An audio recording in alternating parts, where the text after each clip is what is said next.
events surrounding Baltimore. Don't ask him about preseason games, oh no. Stuffing things in Griffin Basso. Despite it being on the internet, he can call it what he wants, so Glenn Clark Radio. Glenn Clark Radio. Glenn Clark Radio.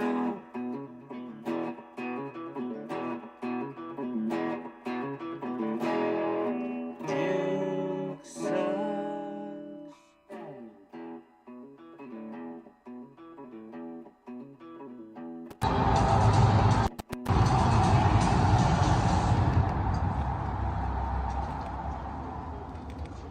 Unbelievable. You know what's unbelievable about that is Gunnar Henderson looking at a billboard of Gunnar Henderson there, but you don't know this. I actually know. I don't think. Yeah. No, calm down. Stars, Calm down. Mike's not. Whatever you do, just calm down. Yeah. All right. There were 3 finalists to be on that giant billboard. Okay. At Camden Yards this year. All right. The 3 finalists were. What's wrong with my headset? Oh, I got you. You're fine. Settle Why? down. I can't hear anything. No, you're good. You're It's gonna good. be You're good. okay. Tell Madonna that her headset doesn't work. You know what? We will. We will. Because we're telling Prima Donna right now. I gotta get with Colson, have a meeting. Yeah. Good luck. Good luck. You know what? Forget it. I was going to do a bit. We're not going to do the bit. Do you find? Let me ask you a question. I just give up. Who are the other We 3 started finalists? the show- No. It was you. No. No. No. Gunner. But we No, it's start. over. We start the show. You know how we start the show, right? With a question. I always come up with a question. Since when? It's the new feature. When did you start that? John, Today. John told me to sharpen up the show a little. Okay. Do you find anything remotely attractive at all about Courtney Love? Today? That's today's question. No, I don't think today I do. There was a time where I Yeah, think I like did. because yeah. what? She didn't shower. Like what Yes, was there yes, about that was it? the thing that I was super Like in the into. days of whole, in the real days, Celebrity Scan, Malibu. Yeah. Around find that something- that time, she dolled herself up a little bit. Yeah. and I did. I found her, but she also had that like cool grunge, like in the early days of Hole, like in the Kurt Cobain. She would days. shotgun a beer with you. Yes. Probably more than you. Like she would chain smoke cigarettes. Right. Like there was something very cool Yeah. about Courtney Love. Okay. I don't know that I was, overwhelmingly attracted to her, but I could see myself being like, I want to be. What's wrong around with her this today? person. I haven't seen. I couldn't pull tell up a you. picture of I her. could not tell you what Courtney Love looks like Oh, I think you know. today. Pull it up. I think you know. Why are we? Why? Well, I'm just asking you. Why It's is today's that question. what's It's on today's your question. mind? It's today's question. Why is that? It's today's question. What about today made you say? Oh, well, you know wait a what I'm minute. thinking about? Oh, I'm thinking oh, about no, there she Courtney is. Love. Yeah. Is this what made you think about mean, it? Whatever this is. We're all getting old. Okay, yeah, that was. Well, I mean, she's Oh yeah, she's a fan of Geese now. That was a headline on the internet. Oh, the music. Yeah, they're not good. They are not good at music. Yeah. Yeah, but she's a fan of Geese now. Yeah, it was like She's had a yesterday. little- She's had a For little some work reason, done there, but the it's internet- okay. The internet. So Anyway. why was Courtney Love on your mind? I just went down the whole no pun intended. I went down the whole rabbit hole here about Okay. a week ago. That's what you got. You know, All right, Drew Forrester, ladies and gentlemen, it's good to see you. Happy opening day. I'm We'll just see you asking you. next week. you get so We'll offended see you next. I don't get by offended. these questions. I'm confused. I'm confused by what goes on in your brain. I'm confused by how you get to this point. I'm just asking you. Like what? Just asking. Where does normally I know where a thought comes from. Like normally when I bring up something randomly, I can say, you know why I was thinking about that? I was thinking about that because blank, right? Like I can do the math to get to why it was that I was thinking about it. I just saw somehow on YouTube. I saw this celebrity skin video, and I'm like, yeah, Courtney Love, 25 years ago. By the way, and in Drew's world, that's called new music. That's a recent find. Not really. Hey, old man, what have you been listening to recently? Well, I'm Hole. really into this. I don't know if you've heard this hip new band called Hole. I've been listening to a lot of them recently. You kids into the Hole? That's what their band was called. Hole. Yeah, Yeah. band was Don't called ask. Hole. Okay. Don't ask. Okay. I mean, Yeah. you could. I think you The could guitar figure it player out. was actually cute too, right? They- Beside there we what's go. her name? I don't remember. Yeah. I don't remember. I don't. Thought have you that knew for me. music. I do know. I went and saw Cameron Whitcomb last night. Who's that? There you go. That's my guy, Drew Forrester. Country? He's like that country rock thing. Like Zach that's- Brown. No, Zach again. Zach What's Brown. that? Open that Zach up for Brown's me. like old school. Open that up for You me. don't realize how quickly people are just old. The Ratcliffe guy, Nathaniel Rateliff Rateliff. is probably a little bit more folk rock than country. Okay, so who's this guy like then? This guy would be more Get like to the point. What's Tyler Childers? I Maybe. don't know who that is. All right, here. Bo Bice is the last one of those guys. I figured that was the guy. Actually, I think this guy might have been on American Idol at one point. It's a Bo Bice. I went with. Sounded like. It was a bit of a third wheel situation. I went with Jeremy and his wife, but I think she had a good time anyway. Oh, I think okay, she didn't yeah. mind really being the third wheel. Okay. I did make her. Where was the show? It was at the Fillmore Oh. in Silver Spring. Damn. I'm glad you brought this up. Oh. We need some help. Hey. All right, some we're help. here. We need between now and June 3rd. Yeah. I need you Uh-huh. to set up Okay. an interview Uh-oh. with the great Pete Yorn, Where's he gonna be? Ram's Head in Annapolis. In Annapolis? Oh yeah. Well, Let's get Pete Yorn on the show and what do you think a couple. You think Pete Yorn's gonna? Pete Oh. Yorn, I don't think is gonna be the most engaging. Pete, what are you talking about? He's a Eh. New Jersey kid. Yeah. Let's get Pete on the show I and get a think couple he's of ticks for your right, boy. I here. understand. Okay. I think he's professionally indifferent, Pete Yorn. Why I do you think say that? he's- You interviewed him before? No, I've never interviewed him, but I've watched. Like, I think his purpose in life was to prove that he was cooler than Really? any. I never got situation that. he was in. Yeah, Okay, I that's got a little interesting. bit of that vibe. I got that from Adam Duritz. I think For Adam. sure. Did you watch the HBO documentary? No. You should watch it. Okay. You should watch it. I just think Adam Duritz has a lot of. There's things going on. Yeah, man. Yeah. Like, I don't know Okay. that he's. I Well, don't know that anyway, he's June purposely 3rd, trying to Pete be- Yorn. He's also at the Birchmere the next night. So if the promoter said, hey, I can't do Rams Head, I can do Birchmere, Right. I would do that too. I'm glad. So what now? What are you offering to this? I'm going to interview him Right. It's like Barbara Walters. on your show. When I tell him, when I say, look, you can come on the show, but I know what would really get you interested is if you got to do a sit down with Drew Forrester. The great Pete and then Yorn. He would Pete say, Yorn's awesome, I'll man. be there. I'll be there. Tell me a better album than Music for the Morning It was After. very good. Nobody's arguing with that. It was an Right. outstanding album. All right. Well, it's good to see you. You What's too. on your What's up? mind other than Courtney Love? Anything else? Just getting pumped up here. Big night tonight. What's tonight? Yanks going 1-0. What are you, a fan now? You decided that's you're All gonna I'm be- doing is here's what I'm doing. Every dollar I have to my name, I'm betting that Tyler O'Neill hits a home run on opening Well, I day. mean, that's a smart bet. Then maybe don't bet that he plays another game. Right. You're- But he's at a home run. I think he hit a home run like 5 years in a row on It's opening insane. day. It's insane. It's something stupid, right? 100%. So I'm betting him. I like we did our. I saw you. I got Mariners over You're Dodgers. bullish on the Mariners. I am. Interesting. I believe in their pitching. I always believe in their pitching. Okay. The players hate each other. It's a really weird bit where The Mariners players do? you know, Well, remember there's a Cal little Raleigh, bit of- Randy little bit of Rosarena. friction Oh, there. well, that was It's a I bit think that was uncomfortable. wrestling. I think the first part was wrestling. What Randy Rosarena said afterwards. They were on different teams. I Yeah, understand but that. you think that was? I'm not saying this to stir the pot. Yeah. There's no way that was lost in the Spanish translation of sarcasm or no. Is it? I don't is know. it possible? I can't Right. say definitively that it's not, but it definitely did not come off that way. Well, that's how soft the whole world's become. Yeah. If Randy Soft. Rosarena is pissed off Yeah. because the dude wouldn't shake his hand, get over it. We're playing as Cal Raleigh said, I'm playing for my country. Doesn't he know how much you bet on him? Doesn't he know that? I just, Got to know how much you bet. I don't know what to say. We got a game here. It's like Bill Burr when he's talking about when they put all the cancer ads up during the World Series, and Bill Burr's like, "We got a game going on here. Like, what is going on? What are we doing here?" Yeah, how dare Like- we? How dare we support those fighting cancer in the middle of a baseball? It's a Burr- baseball. Bill game. Burr's like, Yeah. "I don't go to a movie and stand up in the middle of the movie and go, my aunt's got cancer." It's a great point. I mean, he is right about that. But You don't so know Cal who Raleigh you is saying to Randy Rosarena is the same thing. We got a game going on And here. again, I don't. I Like, I thought it was. I'm not shaking your hand. I thought it was silly. Like I thought it was dumb. Right. Like Really, Cal Raleigh? You couldn't just shake the guy's hand? Like, really? Oh, you think Cal Raleigh's at fault? I think the whole thing is dumb. Okay. I don't care that he didn't. I think it's weird that he wouldn't just shake the. Like, even if We he's got not, a game going on. I'm not shaking what your about hand. the guys that are chit-chatting at first base? Well, the funniest part catching is, up for- and again, you got to. I'm saying this, and I'm saying this with all due respect. The funniest part is all the Latin guys get up and hug each other. That's true. Like they're right.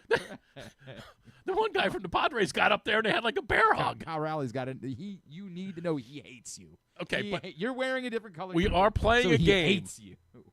These guys are chatting. We're playing a game They here. chat. We got a ball game They going have on.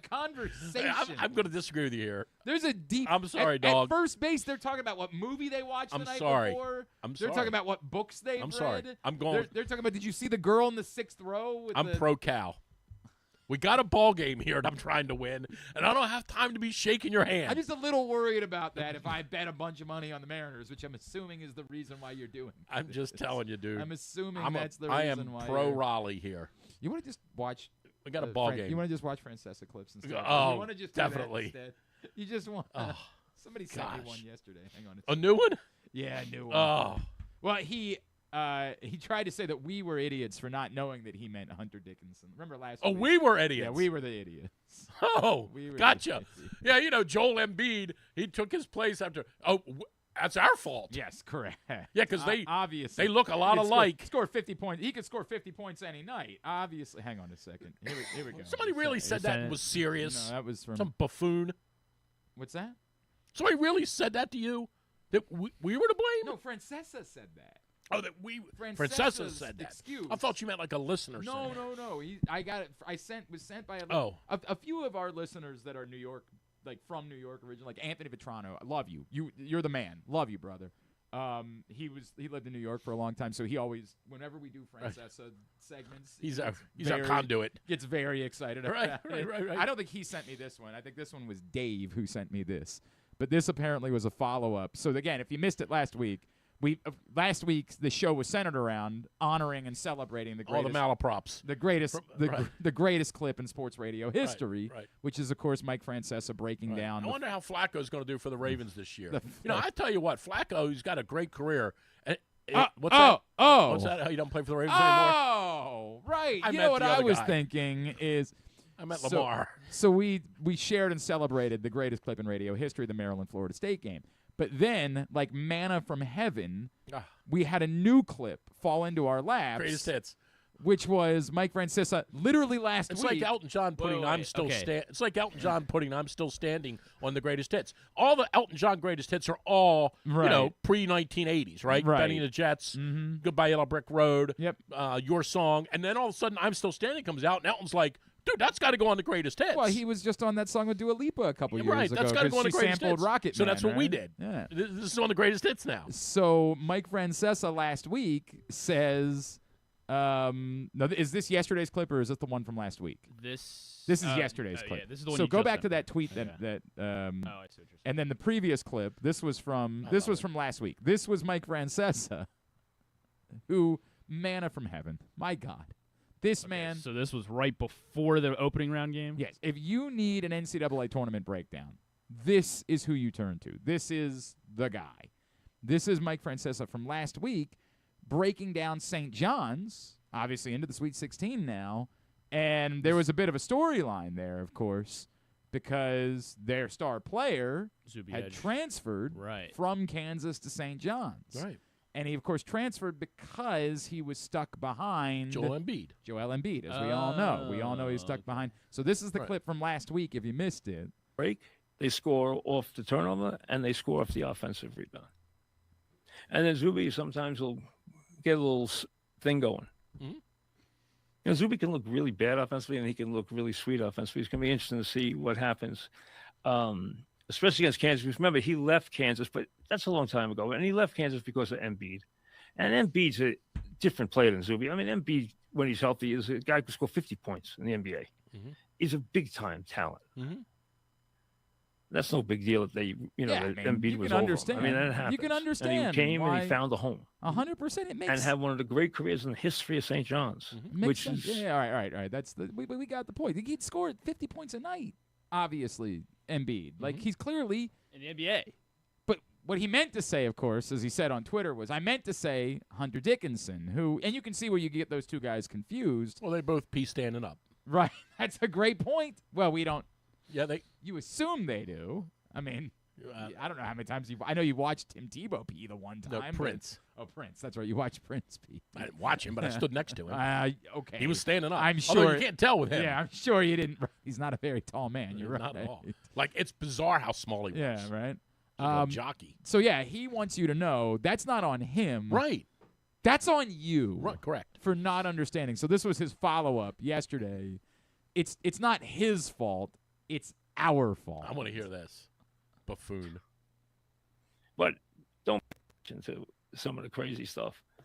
I know the other day when I was talking about Zuby, I said Embiid instead of Hunter Dickinson, who I was thinking about in my head.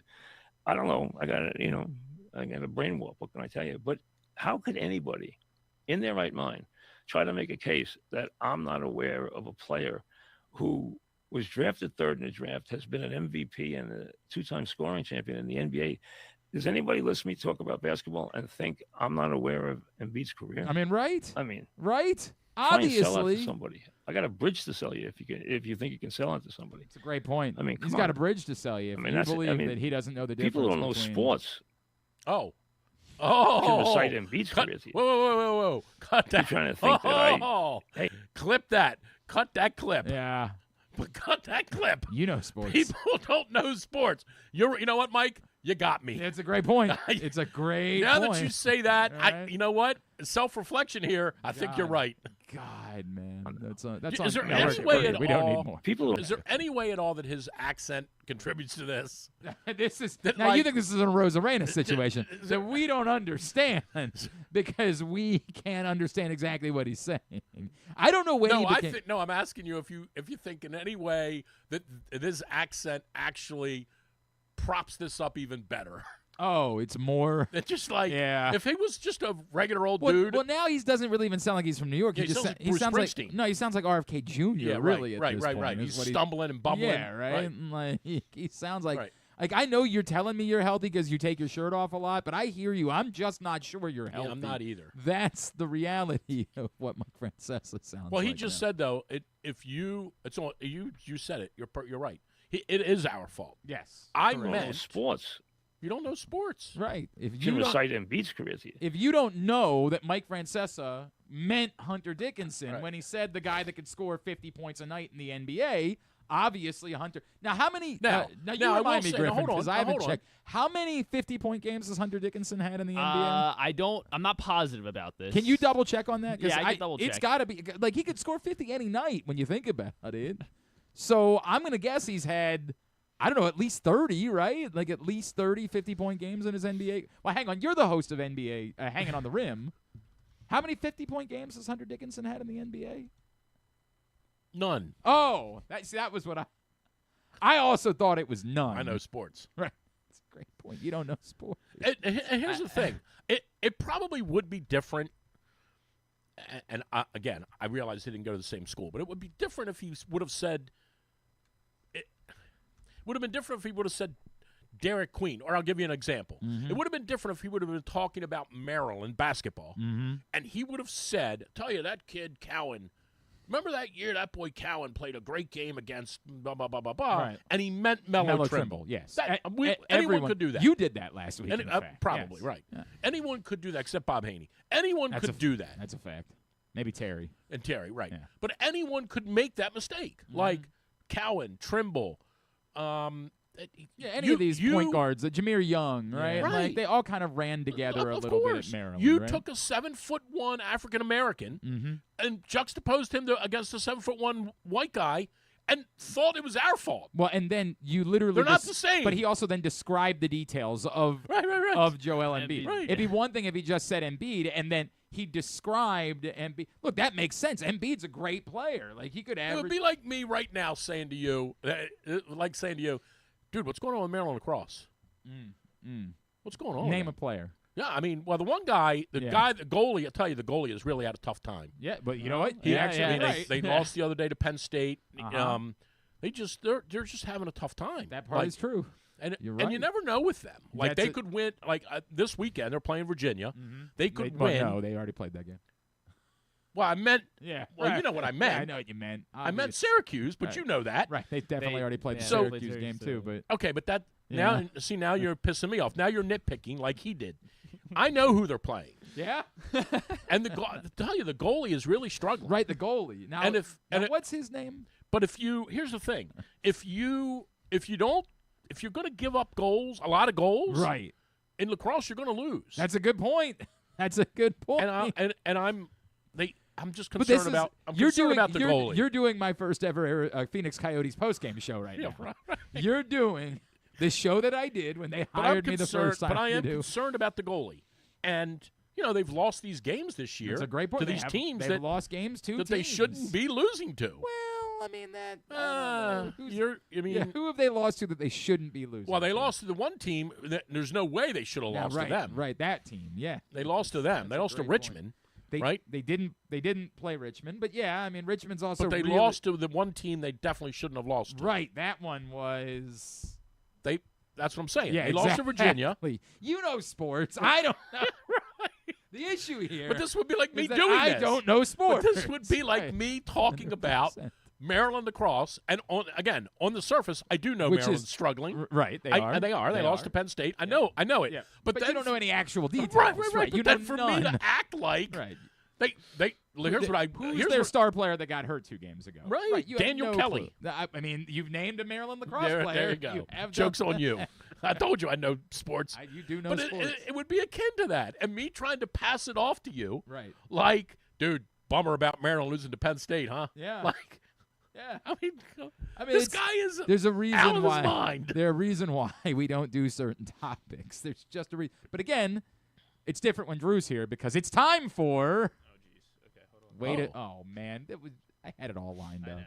I had it all lined I hope up. it's and shaved then you ice let me first. down. Oh, by the way. Ah! Oh, shoot. You had a 1 out You of. want me to give him another try? No. You're good. You're We'll good. do I this got first. nothing for you, so it doesn't matter. It's time for Hanging on the Rim. Hanging on the Rim is brought to you by Live Casino and Hotel. The Mania gets back underway tomorrow night. Best place to watch all the games is inside Sports and Social at Live Casino and Hotel. 100-foot media wall, great food and drink specials, giveaways, interactive activities during Casino and Hotel. I don't know what he's doing over there, but it makes me nervous. Well, it's time. Here we are, right? April, coming up on April, and it's time to really start reflecting By on. the way, that's what he. for Hanging on the Rim. No, I got Is he knows what date it is. That's we're getting close to now where we're gonna have to start discussing the worst phrase made up in the history of sports, which is load management. I don't know why we don't come up with some other better name. now is when But- we're going to talk but about anyway. it.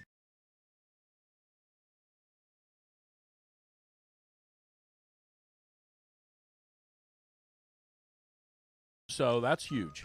The Lakers have been playing pretty well. I tell you what, who's played great. San Antonio.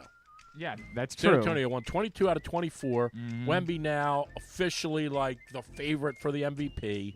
And you got to give Popovich credit. Is he the favorite for the MVP? I think so.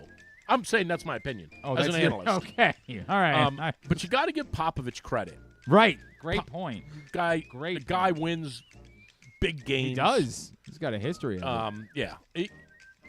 Victor Wembanyama. They're rallying around him. I'll give you this much. He's the third favorite Correct. for MVP. But in my opinion, Right. you brought me on here to give you my It's- opinion. now, it's almost like there's a literal minus 900 favorite to be NBA MVP. Who? Jokic? No. Doncic? No. Oh, the dude from Oklahoma City. Hey! SGA. Yes. I don't know his name, but I know the initials. It's, you know what?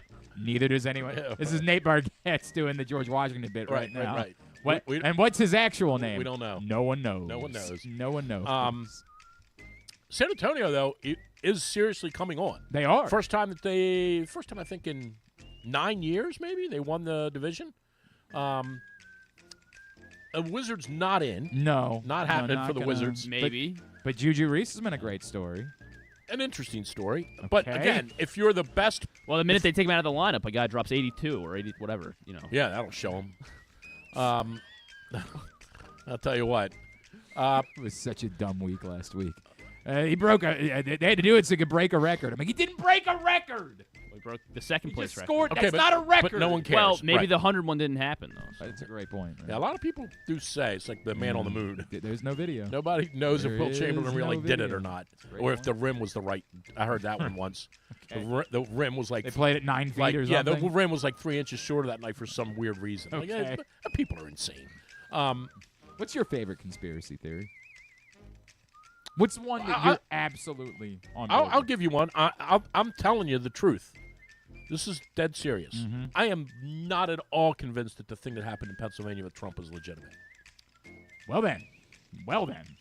I'm not at all convinced of that. What part would not be legitimate? All of it. Someone died. Oh, that's collateral damage. But all right, you know what? I'm gonna leave it alone. No, you know why. You know why. I'm just gonna leave it alone. Well, I'm you asked just me. Gonna leave it I'm not convinced that was legitimate. All right, but when you say Too much crazy stuff when happened. you say legitimate, all right. So, I'm not. you're I telling me. regret No, this. no, no. I regret it. You're I telling seriously me. regret it. No, time out. You're telling me, and God bless, my son is not 19 yet, but you're telling me that my son, with his incredibly limited scope of reality, Yes. got in his car in Baltimore with Well, no, I'm not gonna tell you that. with No. weapons, Yeah. drove up to Lancaster, Pennsylvania, Right. avoided all of these tactical professionals, scaled the roof. Okay, this is the part. I now know what you're saying. When you said it wasn't legitimate, that sounded like you were saying you thought no shot was fired, or it didn't act like that's the way you were saying it. Okay. I don't really have any interest in talking Okay. about the other part of it, but I understand now what you're saying. The way you were saying in it no was, world all right, would someone all right. who almost got shot stand up and throw their fist in the air. Well, there's that. But come on. I'm still confused as to what you think which part wasn't It was legitimate. staged. It was staged. I don't want to do this. I really don't want to You do asked this. me. I just don't have any interest. No, I regret You couldn't it. have said the moon landing. It's on. Yeah, it's on The me. moon landing. Couldn't I you give saw me the a moon landing. Couldn't you have given me a cheeky conspiracy He hit a theory 6-iron. Couldn't you have given me something cheeky? You know instead that of- was the first time a guy ever won $1 million on Who Wants to Be a Millionaire. That was the question. No. What iron did the? Well, that wasn't the $1 million question. It was the first time that someone ever won $1 million on It Who wasn't Wants. the $1 million question. I know what the $1 million question was. Well, maybe you're right then. Yeah. I thought I knew it. No, the first $1 million question was actually a really kind of an embarrassing $1 million question. Okay. It was one that I Well, you didn't know it. No, I knew it, but I'm wondering if Griffin could get it or not. Okay. I thought it was he had a 6-iron on the moon. No, that might have been one of the questions. Okay. I don't know. But the first $1 million question was which of these U.S. presidents appeared on the television series Laugh-In? And remember, Oh, I think I know the called answer. his Well, dad. Like, I I'm going to said- use my phone a friend. and Called said, his dad I and said, just want $1 I million. don't need your help. I just want to let I you know thought I that just was want the $1 million. 6-iron. Was it the question. clip? No. I thought that was a 6-iron Yeah, you question. can go ahead. This is the first. This was the first. Turn the ever music winner down. of- The basketball's done. We're still talking He about never- basketball. He, never, he somehow went. You No, know what? you did it. No, it's on me. It is Conspiracy on me. theory. I thought maybe you go with the frozen envelope. I thought you might go with something The like what? that. The frozen Patrick Ewing, the frozen envelope in the draft. Oh. Yeah, I thought that might. I be where think you went. COVID was too. All right, this is good. This is beneficial. Don't regret this at I all. think COVID was a. This was the first $1 All million. right, let's hear it. This was on. Well, I was wrong, man. I thought it was a 6-iron This is question. a long clip. I don't know if we can I share the know. whole clip. Now it's not playing either. This Oh, was a good. great show, man. Was it? This was a great Or did show. we just not have a lot of options? Well, and no, so no, we- no. This was a great show. I don't know, man. The more I think You're out about of your it, mind. I'm not certain it was. A We great sat here show. every night and watched this. We did, but I don't. We also watched The Weakest Link, and that was a dumb show. All right. Well, that yeah, it's that not was a dumb show. All right, dynamite. well, we're done with that. Dynamite. Let's go back to Cal Raleigh. No, We got a ball game here we're playing. do you know what the answer was? Which of the U.S. Yeah, presidents? Richard Nixon. Yes, of course. Oh, really? I guess I would have said I'm Reagan. not a probably. crook. Very, very famous. I'm not a Because remember, it was on the a- most on a TV awkward show. "sock it to me" anyone's ever said. Like, Right. sock it to me. It was so bad. And we did. 3 years later. That's fair.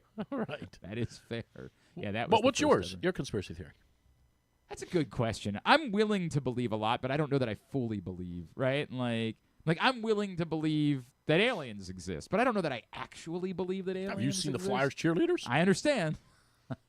I understand. But I'm willing That to was believe they terrible. do. I'm sorry. I'm willing to believe it. I don't know Apologize that for there's that any that I like fully like. Okay. Like I'm certain. I guarantee. I'm not that certain this about what happened up there in Pennsylvania, but I'm just telling you a lot of stuff doesn't Oh, add right, up. I'm glad we're still doing that. No. How about you hit that other music real quick? All right, yeah, let's do this. Yeah. How about we move on just about as quickly as we possibly can? Everybody is so soft. That's the problem. Can't talk about anything. That's the problem. We're all just so soft. Shaved Ice is brought to you today by. Oh, this one's brought to you by the print issue of Press Box, which is available for free at your Baltimore area High's Dairy stores, anywhere around town where you find Press Box. Read it all. PressBoxOnline.com. Cal Ripken on the cover. 1,000 goals. Yeah. I mean, it's a little bit of a downer because the Caps stink. But 1,000 goals for Ovi, including the playoffs. Have to assume there's been some rumors recently that he's dropped a hint Cryptic or hints two that this is it. that he might go play in Russia. I just don't buy that. I don't see he can go do that in 2 years because that's where they all go. I don't think he's gonna just leave without a farewell tour, and I don't think the Capitals. Obviously, he could do whatever he wants, but I don't think they would, air quotes, allow it. Meaning, like, Ovi, here's an extra $5 million. You got to play the season out next year. That's my opinion. He definitely has slowed down. This was a pretty telling year for him. He has really slowed down, but expected to slow down, right? Like, he's got 26 goals, I guess. He's not a 40-goal guy anymore. But Caps lose last night 3-0 in St. Louis. So you don't think people should be racing down to D.C. to see Alex Ovechkin one more time before? I don't. I just think there's too much benefit for everyone. Can't believe I spent all that money on those tickets. God, I feel really silly. But there now. have been some rumors that he's maybe I've going to heard go those. I've to heard the those KHL. rumors. Tell you who's playing great is Buffalo. Oh, you know what? Nobody cares about that. We didn't talk about the puck last week. But the what? How do you feel about Jack Hughes wants his puck from the game, the gold medal winning goal? It's at the Hockey Hall of Fame. How do you feel about it? I don't believe that's his property. I don't. I don't believe that's his property. Well, it's definitely not his property, but should it be gifted to him? No. Why not? Because it's hockey's. It belongs to hockey. It doesn't belong to him. It belongs to hockey.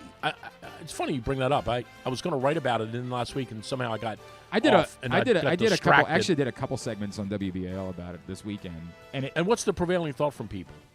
Indifferent about the puck, right? It bled into another opinion that I have. So here's where I am with the puck. Which is he's adorable. He is. Okay. Somebody actually had a really good idea. First of all, it is a little bit silly that it's at the Hockey Hall of Fame, specifically because the Hockey Hall of Fame is in Canada. And I don't know how many people You can turn that music down, by the way. are in Canada going to be excited about going and seeing the pucks from the U.S. beating Canada in the Olympics. It's kind of a silly place. I'm not saying there are no Americans that ever visit the Hockey Hall of Fame, but uniquely, it's probably a bad spot. There's almost certainly more Canadians that visit the Hockey Hall of Fame than there are Americans. You're telling me something I didn't know. There isn't the U.S. Hockey Hall of Fame? I'm sure there is a U.S. Hockey Hall of Fame somewhere, but the Hockey Hall of Fame is in Toronto. Gotcha. So the suggestion that we had somebody make on WBAL was they should take the pucks and tour them, because they have both his just and like Stanley Megan Cup. Keller's, and tour them around to all of the arenas Totally in the agree. U.S., and maybe like youth hockey events, stuff like that, and let people take pictures with Totally them and agree. hold them and do the whole thing. And then maybe after like a year of that, when the fervor has kind of died down, then you gift it to them. Then you say, by the way, now, like, there's not really quite as much interest in this as there was. Thank you. We appreciate you delivering us this gold medal. You may now have the puck moving forward. I thought that was a cool... Isn't there a U.S. Olympic Hall of Fame? I believe there is. I believe there is a U.S. Olympic. There's a U.S. Hockey Hall of Fame in Minnesota. Okay, and I think there's a U.S. Olympic Hall of Fame somewhere. You would think there'd be one in Colorado. That's where like all the U.S. Olympic But stuff is. it- I do it not should- see a U.S. Olympic. I won't disagree that it shouldn't be in Canada. Should be here. There Yeah, it's in is Colorado it's a Springs. museum. It's not a Hall of Fame. It's a museum, but okay, it's in but that's Colorado where- Springs. Yeah. But that's where it should be. Yeah, it's not a bad place for it. It's not bad. I don't like the idea that I would say, of all of the things, You can create whatever scenario you want about where it should go. Mm-hmm. What I would contend is it is not his. He does not own it. I don't disagree with that, but I also think that he accomplished it, and out of our gratitude for accomplishing it, I think that at some point... Why wouldn't I just give him a puck and fake scratch it it or up a pretend little it, bit? right? Like, hey, man, Scratch it here's up. your puck. Here it right? is. Here it is, dog. No, I think your idea isn't bad. Here's the other issue I have. I don't think it should be under a glass case. Like, looking at a puck isn't all that remarkable, but the idea of the puck being something that people could touch, could hold, that's the way you're touching this thing that gave you joy, I think is really cool. It would be interesting to find out where the ball is that Anthony Rizzo caught and shoved in his pocket when the Cubs won. When they were doing the bit. Yeah, that was like, his first. Yeah. He caught the ball. Yep. And I think it was Anthony Rizzo, Right. right? Wasn't it? Yeah, it was was. Rizzo. Yeah. Anthony Rizzo caught the ball. If it wasn't Anthony Rizzo, it was Bull Durham. It was Leon Durham. You didn't get that. I That was I my mean, Francesa. Thank you. Thank you. But he caught the ball and shoved it in his pocket. What happened to that ball? I don't know the answer to that question. But you bring But up. does he own? Is that his ball now? I caught it. I don't know. I assume not. Apparently, Rizzo gave it to the Cubs chairman Tom Ricketts during their parade. Okay. And what did he do with it? I have this Just sell it? opinion. I have this opinion about baseball, and people get pissed off at me every time I bring it up, right? And like everybody on BAL got pissed off about it. I don't believe It's so fascinating to aggravate the masses, isn't it? well, I mean, I'm never going to change About my mind about dumb this. stuff. Watching that idiotic. First of all, it's hilarious because the comparison is Bam Adebayo, who didn't break a record. Aaron Judge also did not break a record, right? But these doofuses. When? What do you mean? When he hit 60 62 homers? home runs, right? Like, he broke the American. League. No, Right. that's not a thing. Right. No one has ever concerned themselves over what the American League. Okay. What's the American League record for the most hits in a season? You have no idea. Suzuki. It's not a thing. It is Suzuki, though, right? Yeah, maybe. I have no idea. I would assume it is Ichiro. But you can Or- look it or up Ty and Cobb. find out. But But I don't even know if the Ty Cobb thing really who happened. cares? Right. It's not a thing. Okay. I But mean- yet, these doofuses went to catch these home run balls because enough people thought that he was breaking a record Right, that they right. were going to sell it for $1 million. I have always been of the belief that it should say on the back of your ticket, you can have the baseball unless we want it. Because it's embarrassing that some guy who didn't do anything gets to catch a ball or fight a kid for a ball thinking it's going to be worth thousands of dollars instead of the person that did the thing having the ball. Now, I absolutely believe that these people should be taken care of. You should give them autographed stuff, let them meet the player, do all of that. Okay, so it's interesting. I don't you believe that when Aaron Judge hits that ball into the seats, It should be his ball. It should be his ball. He accomplished something. You didn't. You didn't accomplish shit. I agree with that. I totally agree with that. And again, if you want to give the dude 2-season tickets I think or you whatever, should. I think you should absolutely, as again, a that's what we do in gesture. our country now, Right. right? I got to get something. Right. You shouldn't have to, but I think the team should choose to. I think they should always choose. I think on the back of your ticket, you'd say you can have any ball unless it is It's a historical moment, we, or a ball that we want for the player. I mean, right. I mean, And you in could- which case, if that's the case, we will reward you with. And I get the danger is, well, what if the team's cheap out? Again, there's no reason that you needed it to begin with. other than you want to sell it. Correct. You're not You keeping didn't- it. You didn't do anything. Right. You accomplished nothing. You just want to be rewarded by dumb luck. It's a lottery ticket to you. Right. No, I get it. Right. That player No, I agree with you. accomplished something. I agree with you. And if that ball, now maybe the player says, I don't care about the ball. It doesn't mean anything to me. But if the player wants the ball, Well, the kid from Nebraska made this shot the other night. Does he get the basketball? no. No, but I mean, that's what I'm No, saying. yeah, Like, I'm asking no. you. Like, No. does he get the ball? But I would argue that they should have the option. Maybe they have to buy it, right? They have to say to the NCAA, My here's- shot. I made it. Here's all right, and here's your Right. $25 for your basketball. Right. But I would argue they should have the option of having the ball. If it's something that meaningful to the player that accomplished the thing, I think they should have that option. And maybe the same thing. If the player wants the baseball, you got to pay. Here, we'll take $8 out of your check, right? I don't know how you'll notice. Right. No, I get it. I agree with you. I can't believe that. No, I totally agree with you. I just don't. What a moment. I don't see. But it's interesting though because now we're saying the opposite about the Jack Hughes thing. No, I'm not. I'm saying I think that ultimately the player should have it. So you do think? I Jack just Hughes, think it should be. Okay. I think it should be a unique timeline. And again, this wasn't my idea. I wish you remember the name of the texter. The texter suggested take it around for a year, and then the fervor is going to die down. A year from now, there's not going to be as much excitement about this thing that happened a year ago. It could be 2 years. Yeah, but whatever it is. Someday in the future, it won't matter. matter. Then at some point, I get gift it to Jack Hughes. Say, all right, now you accomplished this thing. We want you to have it. But for a little while, we want people to touch it. And I can make the same argument for these baseballs, right? Like that you work out a deal with Mark McGwire. Like, hey, man, you're going to get the ball eventually. But for a little while, Just put your needle on display. Right. Yeah, that would be a good idea too. Maybe write a picture of you right in the ass, right? But you're going to get the ball eventually. Mark, you're going to go around all the stadiums. You're going to drop your pants. No frontal view. And all the fans get the opportunity. No frontal view. Right, we just want to see your rear end. Maybe we're not going to do that. Maybe we're not going to do that. But that's my opinion. That is my opinion. I don't disagree with that. Anyway, back to shaved ice. No, we got to take a break. We got Chris Davis joining us. Right. But tomorrow we're going to be at Quigley's. Are you going to the game? Yeah, we're going to the game tomorrow morning. Come hang Are out they with playing us again? They're playing the Twins. Yeah. That's a good opening day. It is That's a decent win for opening us. day. We'll see.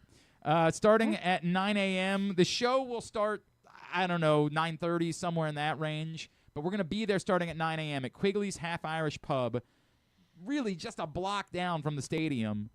What's the address? Portland Street? 633 Portland Street? 633 Portland That's Street. That's what I correct. thought. And it's like Portland and it's the corner of Portland. Emory. Emory, yes. Portland It's exactly where it is. We want to see you at Quigley's, and we want you to wear something polar bear themed. And if you do, you're going to get a Crabs Beer Game Day t-shirt from Pressbox, and the best polar bear themed apparel is going to win $250 cash and another $100 in food and beverage credit from Live Casino and Hotel. We'll be there 9 to 11:30. We'll start registering people at 9. We'll pick a winner at 11:30. You don't have to be present to win, so you can only pop in for an hour. All good. We'll get a picture of you in your polar bear gear, and if you win, Why polar you'll be bear? Venmo'd. What's the connection? It's baseball. You can't get anything past this guy. Why polar bear, he asks. Why polar bear? Because everyone knows Trevor Rogers' nickname is the polar bear. Everybody knows that. And he's pitching for who? We'll come back in. Chris Davis is I got you scheduled. there. We'll see you tomorrow at Quigley's is the point. Chris yeah, Davis yeah, joins us yeah. next. Glenn Clark Radio. Let's go. This is Stan the Fan. You know we talk all the time about our O's stepping up in the big moments, delivering when it matters most. If you've been injured in a car accident anywhere around Baltimore, that's your big moment, and you need someone who delivers. That's why I'm here to tell you about Warnken Injury Lawyers. They fight for Baltimore families every single day. Insurance companies play games. Warnken plays to win. So call 443-RESULTS. That's 443-RESULTS, or go to warnkenlaw.com. When you need results, it's right there in the number, 443-RESULTS. Your car is more than just a ride. It's an investment. At Leading Edge Auto Body in Mount Washington, we've spent over 20 years perfecting the art of repair. From high-end imports to your trusted daily driver, we handle all makes and models with elite precision. Our team holds the highest honors in the industry, including ASE Master, iCar Platinum, and specialized aluminum certifications. We make it easy with free towing, pickup, and delivery, because at Leading Edge, customer satisfaction comes first. And remember, with insurance, it's your car and it's your choice. Choose the experts. Leading Edge Auto Body. Quality you can see. Service you can trust. Go to leadingedgeautobody.com today. The weather's getting cooler, so when you and your family are picking out a place to dine, be it lunch or dinner, let's make it nice and easy. Now, with 2 great locations, the Costas Inn remains your #1 destination. Whether you want to get steamed crabs and the full Costas menu out at the original location at 4100 North Point Boulevard, or sample the complete menu minus the steamed crabs at the new location above the grandstand at the Timonium Racetrack, Costas is your place to go. Check out the website, CostasInn.com, for a look at the menu, and if you want to plan that crab feast, call 410-477-1975. The Costas Inn. Gambling can be a fun and entertaining experience, but there are risks involved. If you're planning on betting on the game at the casino or on your phone or computer, know your limit, stay within it. Set a budget and a time to stop. Remember, gambling isn't a financial solution, and it doesn't mix well with alcohol or drugs. Know the risks and have a plan before you begin gambling. For free and confidential services, call 1-800-GAMBLER 24/7 or go to helpmygamblingproblem.org. The latest edition of Pressbox is available now. On the cover, Dave Ginsburg chats with Hall of Famer Cal Ripken Jr. about his life now at the age of 65, his role with the Orioles ownership group, and much more. Also inside, Bill Ordine helps us learn more about new Ravens head coach Jesse Minter. Luke Jackson finds out about new Orioles slugger Pete Alonso from those who have played with him, and we meet college lacrosse players from programs all across the area. Pressbox is available for free at over 250 locations throughout the region, including your Baltimore area High's Dairy stores. Plus, you can read the entire issue online at PressBoxOnline.com, where you can also find great betting advice and the best daily coverage of the Orioles, Ravens, and Terps. March Mania is on at Live Casino. And you can get a front row seat for all the action at Sports and Social. Raise your game with massive wall-to-wall TVs. And raise a cheer with your favorite beers, cocktails, and an all-star menu. Best of all, you could win huge prizes every game. Don't get benched. Book your table at Live Casino. At Arundel Mills. Must be 21. Please play responsibly. For help, visit mdgamblinghelp.org or call 1-800-GAMBLER. Contrary to what some people believe, I actually like this guy when he sleeps. Glenn Clark, talking sports. All right, back in here on GCR as we continue along on a Wednesday edition of the program. Did you say you got to head out? Is that your? Yeah, we got a match today. Who are you playing today? So we are playing Gilman. All right. Is this the first or is second? We played McDonough Monday. We won, but now we're on the road today, and we got to go. Is this a big one? Is this you nervous about this one? They're all big. Okay. All right. You're not looking past this one? No. All right. Very good. We're everybody's Super Bowl. Drew'sMorningDish.com. Anything that we can plug for you? Not at all. Just have a great day. Go O's. And who they playing again? I'm kidding. Tell Chris Davis I said hi. I will do that. Bye. Love you, buddy. That's Drew Forrester, Drew'sMorningDish.com. Opening day is tomorrow, and then a little bit later on this summer, our next guest is going to be recognized and honored in the Baltimore Orioles Hall of Fame. It's a pleasure to welcome back to the program the man you know as Crush. He is Chris Davis, and he is with us now here on GCR. Chris, it's Glenn. It's great to see you again, man. Thank you so much for taking the time for us. Absolutely, man. I appreciate you having me on. Hey, man, what does this mean to you, right? Like, when you get a call like this, and I'm sure you knew it was in the works for some time, but, maybe it's not Cooperstown, but it's still, I'm sure, a pretty significant moment for you. No, it's a huge honor, especially when you think about the company that you're joining and the guys that are in the Hall of Fame, not only in the O's Hall of Fame, but in the Cooperstown Hall of Fame. I mean, growing up in Texas, and Texas being a football state, we didn't really understand what it meant to play for an organization that had so much history and so much tradition, or to play for a town that was legit a baseball town. And so being traded up there and getting to experience that firsthand and really getting to be a part of the group that kind of brought that winning tradition back to Baltimore was a big deal to me and my family. And to be recognized for it and to be in this group, included in this group of guys, is just a huge honor. It's interesting you saying that, right? Because we know Nick's already in, Adams. It is part of that we think of that 2012 to 2016 era of Orioles baseball, right? And you were here and decided to stick around through it. Is part of this that feel, while it wasn't a World Series championship, but in a way it kind of felt like that around here because of how bad things have been. That it's still a celebration to you of that and what you all were able to accomplish during that time beyond just, you hitting a ton of home runs. Yeah, no doubt. I think when you really kind of look back over the course of those 4 years and you start to look at some of those guys that I played with that were on that team, man, just the careers that they had, but really the time that we had together, we felt like we had a World Series caliber team, obviously winning the division in 2014, making the playoffs in 12, 14, and 16. It was just like we were one piece short. Every year we felt like we had an opportunity to not only win our division, but to go deep into the postseason. And I think a lot of that too was really built on the attitude of kind of, we had a chip on our shoulder. A lot of guys on that team were cast-offs, were from other organizations, had kind of been written off by other teams. And I think a lot of that really just kind of fell hand in hand with the identity of the city. It's a blue collar city, a working class city. And I think it was just really, we were just kind of made for that stretch of time. We were kind of made for the city of Baltimore, and it was a lot of fun, man. And when I think back to some of the most fun times in my career, I think back to that 4-year stretch with those guys. Do you have one? I mean, like, for me, it's the opening day grand slam, right? Like, I Yeah. still talk about it. Like, it was just chilling, right? But like, do you have a couple? Everybody thinks about the night you guys clinched the division, but are there a couple in there that are particularly meaningful for you? And like on a tough day, you might like maybe pull up YouTube and be like, I want to remember that I did that and what that feeling felt like. Yeah, I'll never forget the feeling of hitting the grand slam on opening day.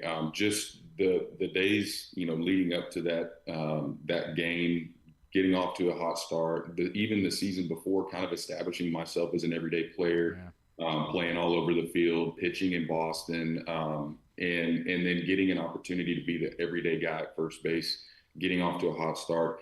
And I still get chills when I think about rounding first base and hearing the crowd on that opening day against the Twins when I hit that grand slam.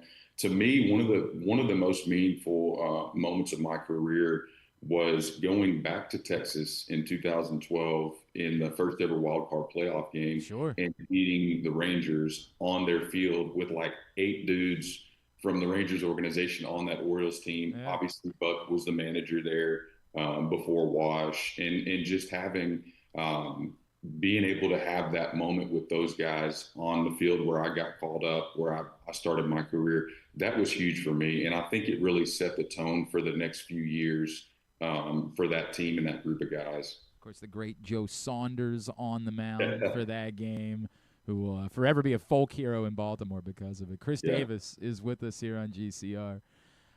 Chris, obviously, right? Like, I wonder for you, what I'm fascinated by is, were you at all worried the last couple of years? Did you know, hey, man, when I come back to Baltimore, I know these people are going to love me, and I don't have to – did you have to think about that at all? We all know how the last couple of years went. Did you have to think about that at all? Was there any concern for you about coming back to Baltimore, or were you confident – hey, man, everybody goes through tough times. I know what I did for the city. I know these people are going to appreciate that when I come back.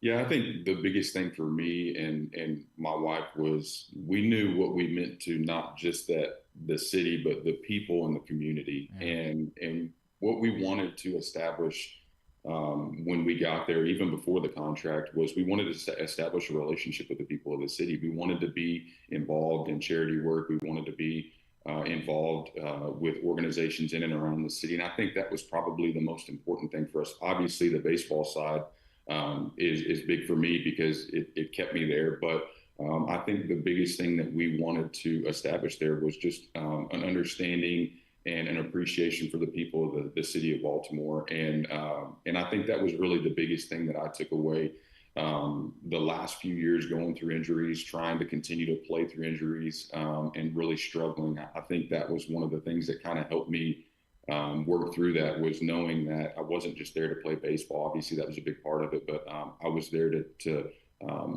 help impact the people around me and get back to the city of Baltimore.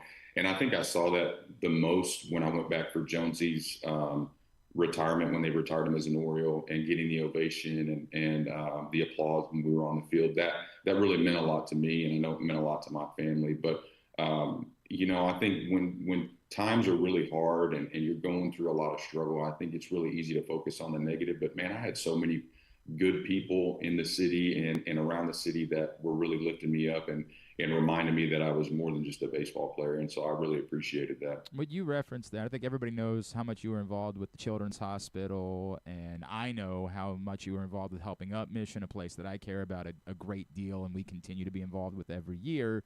How important, you mentioned how important it was to you, but why was it so paramount that was what you and your wife did when you put down your roots in Baltimore, when you decided to, take the contract, stay here, and call it home? Why was it so imperative to you that you be so heavily involved with those types of groups? I think it was just a way for us to show our appreciation and to really give back. And for before we signed the contract and bought a house up there, we lived in the city for 4 years and really loved it, to be honest with you, because it gave us an understanding and appreciation for the culture in the city of Baltimore. We got to be really immersed in it. And I think that was really probably the biggest thing for Jill and I was we wanted to get back to the people that had given us so much. I mean, we're from, East Texas and just outside of Dallas. And they had no reason to embrace us the way that they did. And it was just from day one, I remember being up there and people were excited. And Jill actually told me a story the other day. She said, I remember sitting in the stands right after you got traded over there. And, or maybe she was in a gift shop, I think, and she was looking for something and somebody overheard that she was my fiance and the person turned and said, hey, we're really excited about this guy. Like he's, we're excited about this trade. We're excited about him and what he could potentially do for this team. And that meant a lot to me. And I know it meant a lot to her. And I think that was really one of the reasons that we wanted to get involved was we were really embraced and accepted by the fan base and the people of Baltimore. And we just wanted to show our appreciation and get back as much as we could. Chris, was there a reason, like we knew what your power, you referenced when you came over, the excitement, like we had seen the power potential already. Like we knew what you were capable of doing, but I don't think anybody knew it was 50 home runs at that point. Was there a reason why it might have uniquely clicked in Baltimore or maybe would it have clicked for you, had you stayed in Texas, had you ended up in Detroit or something like that? Was there anything unique about Baltimore, the atmosphere, the coaches, anything like that you think had to do with why you were able to sort of harness all of that and become the power player, the hitter that you became? Yeah, I think a lot of it had to do with just the timing. I had kind of worn out my welcome in Texas. We had a loaded farm system. We had a lot of guys that were competing for just a few positions at the big league level. And I needed an opportunity to kind of restart and kind of a clean slate. And I give a lot of credit to Buck early on because we sat down and had some one-on-one tough conversations about, hey, this isn't an open-ended ticket. You're going to get an opportunity to play and to show that you belong here and that you can compete every day here. But at the same time, you're going to have to produce. And I understood I was out of options. I wasn't going to be able to just be optioned back down to AAA if I struggled. And I knew that I was going to get an opportunity to play. And I told him, I said, look, if anything, just be honest with me. Just be honest with me. Like, if you think I suck, tell me I suck. If you think I'm good, tell me I'm good. I just want you to be honest with me. And I think that, along with the group of guys that were there, having Manny and some of those younger guys come up and kind of add on to what we had already had at the big league level, I think that was huge for me. Having Jonesy, having Nicky, having guys around me that were going to get on base, that were going to put pressure on the other team and on the other pitching staff. To have to throw me pitches and then for me to be ready for those opportunities to capitalize on them. I think it was just kind of the perfect storm. I didn't realize how uncomfortable I had been in Texas until I came up to Baltimore. I felt like there was a ton of pressure on me to perform. There were a lot of eyes. Obviously, I was close to home. So there were always a ton of people at games or around the stadium that wanted to hang out afterwards. And getting up to Baltimore and kind of getting away from that and kind of being able to reestablish myself and create a new identity for myself, I think was really big. Chris, it's funny because I think about, all those amazing memories, right? And how incredible that team was. How did you handle the other side of it, right? Like, how did you handle the way it probably wears on you mentally as much as physically when you reference the injuries? And hearing dummies like me and media saying what's going on with Chris Davis and, fans being like, how do you handle all of that? And did you learn anything about yourself going through that maybe you've carried to, talking to younger guys about it? Like, did they reach out to you and say, hey, man, I we're thinking of Adley right now, right? Who clearly for the last year and a half has not been like he was the best player in baseball, arguably, for a little while. Like, do you maybe use any of that experience and what you learned about yourself to try to talk to guys about when they're going through things?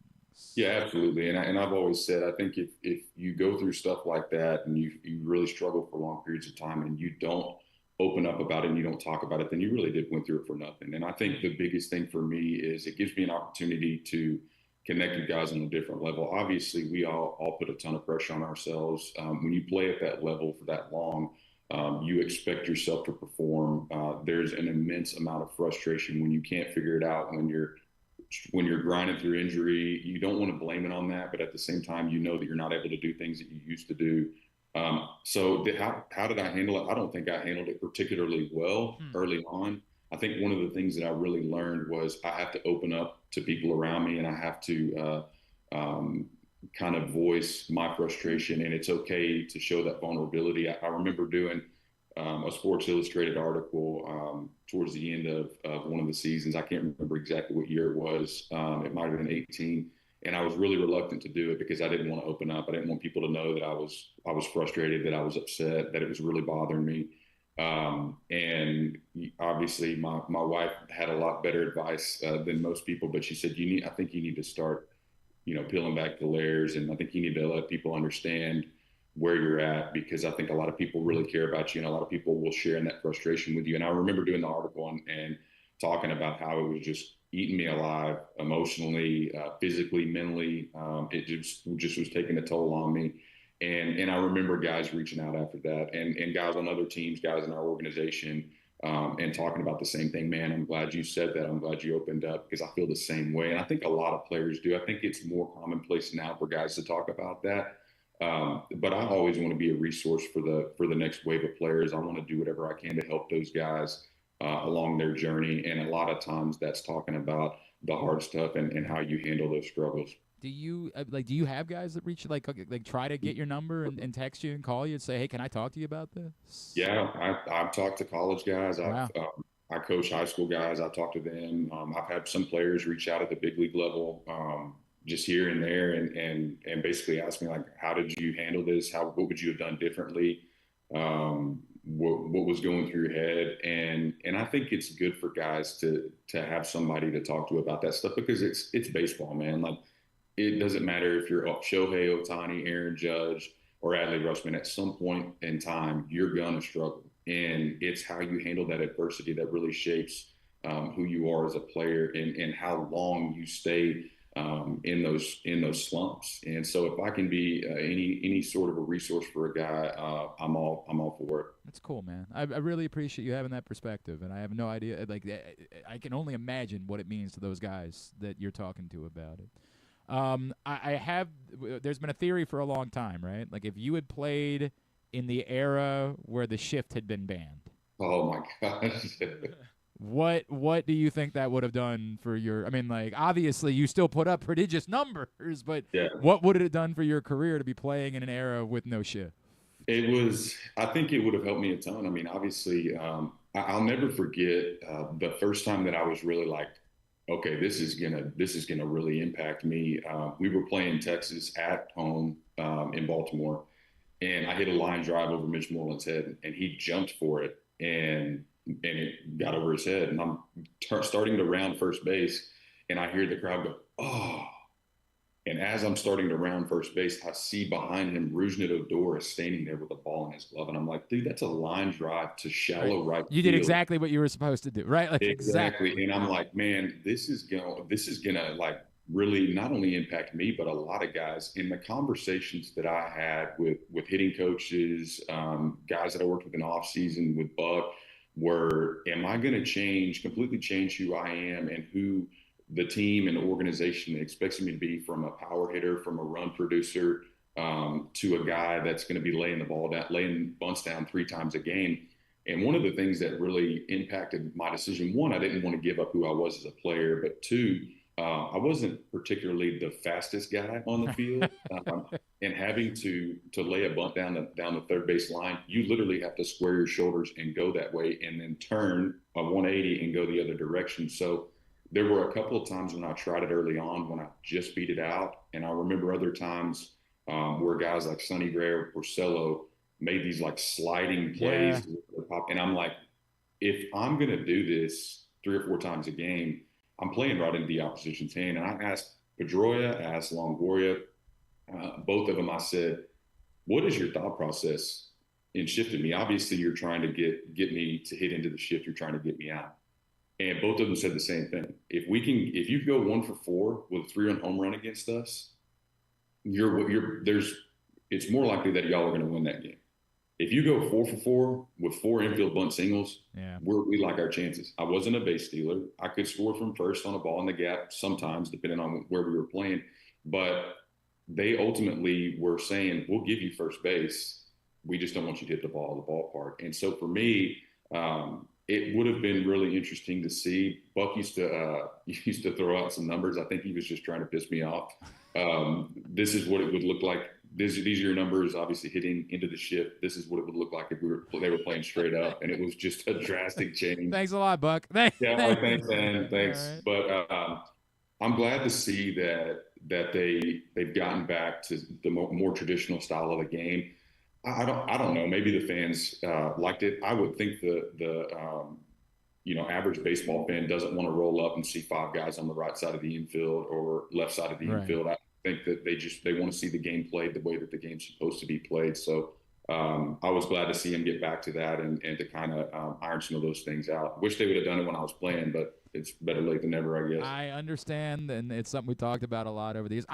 It's funny because I think originally I had this thought of, well, at some point kids are going to learn, it's going to be indoctrinated. You got to go to the opposite field. You got to, and it just never really seemed to happen. And so with that said, yeah, it is kind of goofy that you got 3 dudes all standing in the exact same place on the field. That clearly wasn't the intent of the way that the game was created.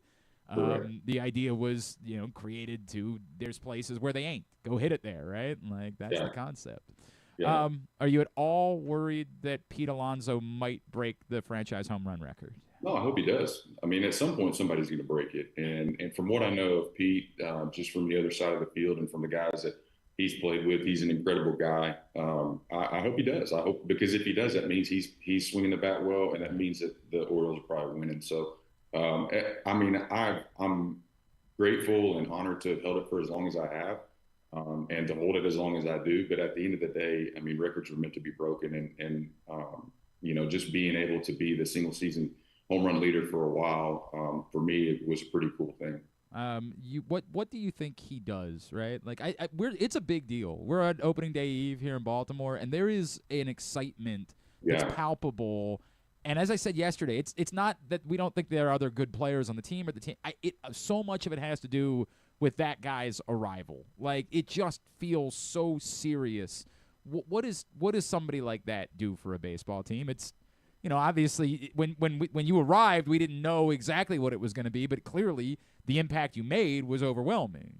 I think a lot of what he brings to the team is off the field. Obviously, he's a great player on the field, but I think one of the biggest things, especially for a younger team, and I know those guys are starting to get a little bit older and they've played together for a few years, but for the most part, they're still a pretty young team. And I think the biggest thing that Pete brings to that team is just a sense of identity and a sense of, hey, I've been here, I've done that, I've played winning baseball, played meaningful baseball in October.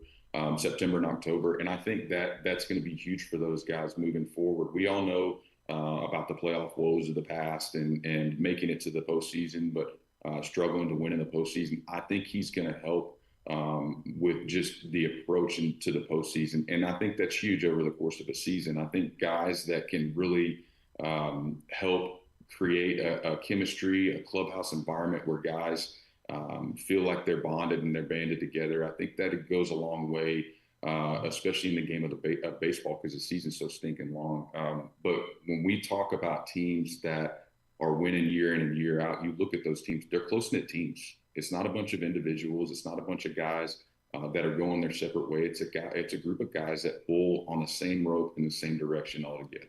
I love that, man. All right, what else is going on in your world these days?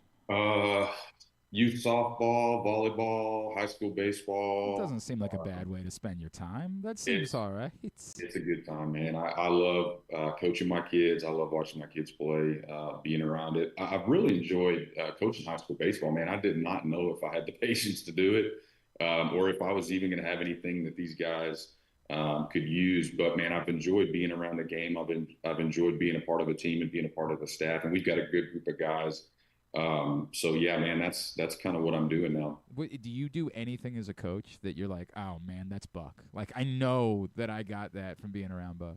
No, Buck used to always joke with me. He's like, "You would be a great manager," and I'm like, "I'm not going to manage Major League Baseball. Like when I'm done here, I'm done, brother." And he's like, but I think one of the things that Buck did for me was he just taught me to look at the game in a completely different way. And I think JJ Hardy was a big part of that too. Understanding that you can be a student of the game while you're playing and really pick up on things that can not only help you now, but will help you down the line. Both of those guys were a big part of that, so I give them a lot of credit. Before I let you go, I should you did spend a little time with Mountcastle, right? Like when he was Oh, first yeah. caught up. He's a guy that's been going through it a little bit Yeah. the last couple of years. I don't know. Have you had any conversations with him and where's your like confidence level that he still can be that kind of legitimate impact bat that we saw was a 35 home run type of guy? I haven't talked to him in a while. The last time I talked to him, I was breaking in another one of my gloves for him that he was using. But I mean, Ryan's always been a good hitter, and I think that having a guy like Pete there to take a little bit of the pressure off of him, I think will be huge and beneficial for him. One of the things that's going to be a challenge for him is kind of understanding that role of not maybe being an everyday guy and trying to fill in and fit in where he can. I think it's a lot easier to do when you're younger. It's a lot tougher to do when you get older. But I have a ton of confidence in Ryan, man. The guy's always been able to hit. Would you have been able to pitch at the end? Like at the end, if they had said, "Chris, we want to try it," would you have been able to like be confident as a major league reliever? No. Okay. All right. I don't know if you remember after the Boston thing, it was I think it was Hyde's first season. We were getting thumped. I can't remember who Scope was with, and I can't even remember who we were playing, but he's like, "Hey, man, we're out of arms. I need you to pitch." And I'm like, "Dude, I'm freaking 34, 35 years old. Like this." No way. And I had a clean ERA up until that point. I had a 0 ERA. Yeah, right. You don't want to ruin that. Yeah. And I was like, "Fine, man. I'm a team guy. I'll do what the team." And freaking Scopey took me deep, man. And now I have a 3 ERA in my career. Son of a God. But, God, man. I don't think I would have been able to do it. My arm was kind of was gone by then. Chris Davis, looking forward to celebrating you this summer. It's going to be an awesome weekend, and they do a great job, obviously, the Orioles, those events. Greatly appreciate you spending the time with us, man. Very happy that you're enjoying your time coaching and with the kids, brother. Thank you for doing this. Let's talk again soon, all right? Sounds good, man. I appreciate it. Chris Davis, Orioles legend, and yes, getting ready to go into the Orioles Hall of Fame this summer. Appreciate him taking the time for us, and we joke. It's funny because obviously everybody brings up Boston, right? Like my eternal is the opening day grand slam. Like it was that was the most electric opening day moment I've ever experienced and feel. And I don't know how many I've been to in my life. I don't count those things. Because I went, like I was there for the Jay Gibbons snow game, right? Like I was there. I've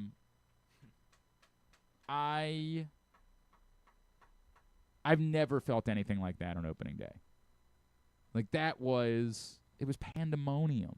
It was just the most electric thing I've ever for an opening day game. Like the opening day memories, we talk about it. Like obviously people talk about the first game in the stadium in '92, but nothing to me compares to that. Like I just so associate it with the concept of opening day.